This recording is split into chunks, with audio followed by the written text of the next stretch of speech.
মহানবী সাল্লাল্লাহু তাআলা আলাইহি ওয়াসাল্লাম একে একে সমস্ত নবী এবং রাসূলদের সাথে সাক্ষাৎ করলেন। জিবরিল আমিন তিনার সাথে আছেন। জিবরিল আমিন মসজিদুল আকসায় একটি পবিত্র অংশ গম্বুজ সাকরায় উঠলেন। বলুন সুবহানাল্লাহ। ওই বিশাল সাকরা বা পাথরটি ভূমি থেকে 200 গজ উঁচু। বলুন সুবহানাল্লাহ। সেখানে তিনি সুমধুর কণ্ঠে আজান দিলেন। তার আজানের ধ্বনিতে মুহূর্তে আকাশ পাতাল মুগ্ধ হয়ে গেল।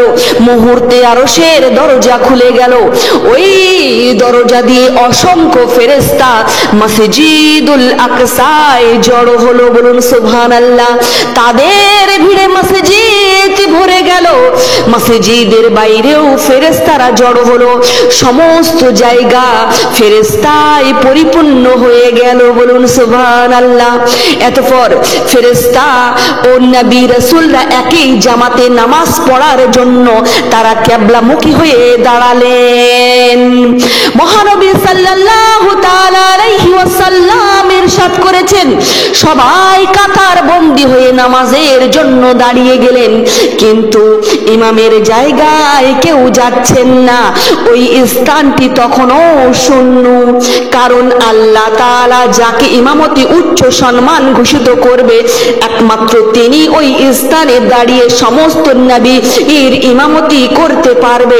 আল্লাহ তাআলার আদেশ ছাড়া ওখানে গিয়ে কেউ নিজের ইচ্ছা অনুসারে ইমামতি করতে পারবে না। হযরত আদম আলাইহিস সালাম তিনি মনে মনে চিন্তা করছেন, আমি তো সৃষ্টির প্রথম মানব, আমার থেকেই তো সমস্ত মানব সৃষ্টি, তাই আজ হয়তো এই বিশাল জামাতের ইমামতি আমি একমাত্র উপযুক্ত। হযরত আদম আলাইহিস সালাম তিনি মনে মনে চিন্তা করছেন যে আমি তো সৃষ্টির প্রথম মানব, আমার থেকে সমস্ত মানব সৃষ্টি হতে পারে, এই কারণে এই বিশাল জামাতের ইমামতি আল্লাহ আমার উপর আদেশ করতে পারে। হযরত জিবরিল আমিন তিনিও হযরত ইব্রাহিম আলাইহিস সালাম তিনিও মনে মনে চিন্তা করছেন, আমি তো আল্লাহর বন্ধু। বলুন সুবহানাল্লাহ। হযরত ইব্রাহিম আলাইহিস সালাম তিনি মনে মনে চিন্তা করছেন, আমি তো আল্লাহর বন্ধু, আল্লাহর গৃহ কাবার প্রতিষ্ঠাকারী, আল্লাহর হাবিব মুহাম্মদ মুস্তাফা সাল্লাল্লাহু তাআলা আলাইহি ওয়াসাল্লামের প্রার্থনাকারী। এতপর আমি হব এই ইমামতির কেবলমাত্র একমাত্র উপযুক্ত। বলুন সুবহানাল্লাহ।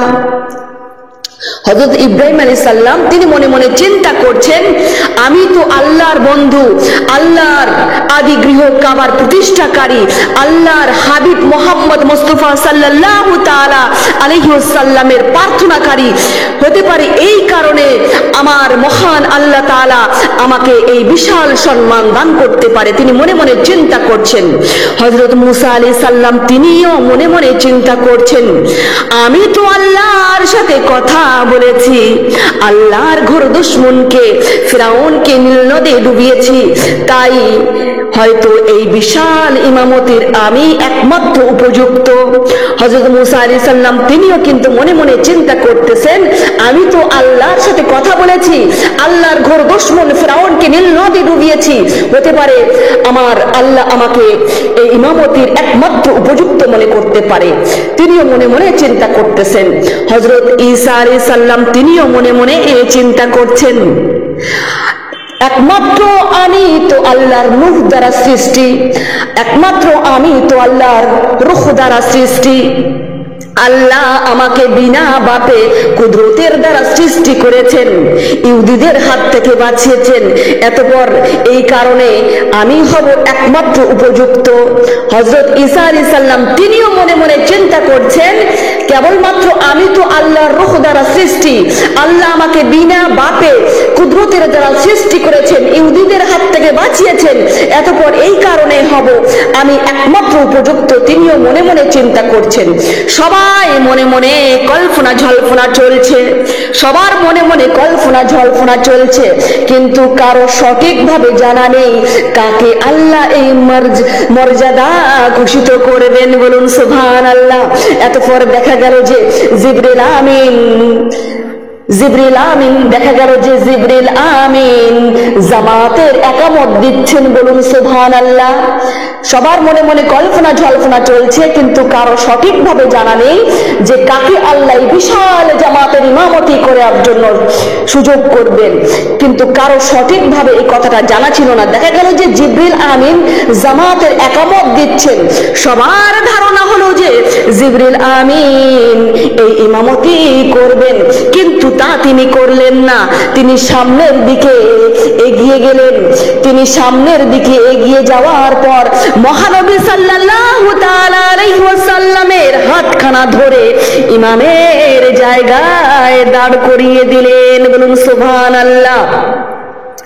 ইমামের জায়গায় দাঁড় করিয়ে দিলেন এবং আল্লাহ তাআলার নির্দেশের কথা জানালেন। এইভাবে মহানবী সাল্লাল্লাহু তাআলা আলাইহি ওয়াসাল্লাম সমস্ত নবী এবং রাসূলদের এবং ফেরেশতাদের ইমামতি করলেন, বলুন সুবহানাল্লাহ। মহানবী সাল্লাল্লাহু তাআলা আলাইহি ওয়াসাল্লাম বললেন, হযরত জিবরিল আমিন আমার হাতখানা ধরে ইমামের জায়গায় দাঁড় করিয়ে দিলেন।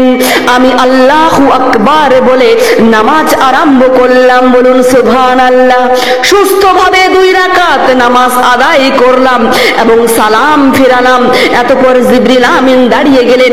জিবরিল আমিন আমায় বলছেন, হে আল্লাহর প্রিয়তম রাসূল, আপনি কি জানেন আপনার পিছনে আজকে কারা নামাজ পড়েছে? জবাবে বললাম, না জানি না, তুমি আমাকে জানিয়ে দাও।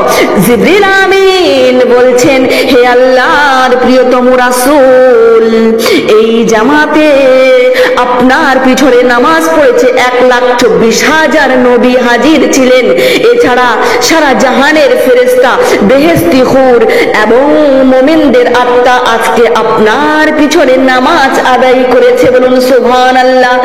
নবী করিম সাল্লাল্লাহু তাআলা আলাইহি ওয়াসাল্লাম ইরশাদ করেছেন, ইন্নাল্লাহা ইয়ানজুরু মান ইউসাল্লি আলাইহি, বলুন সুবহানাল্লাহ। নবীজি বলছেন, যে ব্যক্তি আমার উপর দরুদ পড়ে আল্লাহ তার দিকে দয়ার নজরে তাকান, বলুন সুবহানাল্লাহ। আর আমার আল্লাহ যার দিকে একবার দয়ার নজরে তাকাবেন তাকে কখনো আর আযাব দেওয়া হবে না, বলুন সুবহানাল্লাহ। সেই জন্য মা মোহাব্বতে বলুন, আল্লাহুম্মা সাল্লি আলা সাইয়্যিদিনা মাওলানা মুহাম্মদ ওয়া আলা আলি সাইয়্যিদিনা ওয়া আলা আলি সাইয়্যিদিনা মাওলানা মুহাম্মদ। নবীর নামে পড়ো দরুদ, ওরে মুমিন আশিকান। নবীর নামে পড়ো দরুদ, ওরে মুমিন আশিকান। দরুদ পড়িলে আল্লাহ রাজি, আরে দরুদ পড়িলে আল্লাহ রাজি। খুশি নবী দো জাহান, মোহাব্বতে আল্লাহুম্মা সাল্লি আলা সাইয়্যিদিনা মাওলানা মুহাম্মদ ওয়া আলা আলি সাইয়্যিদিনা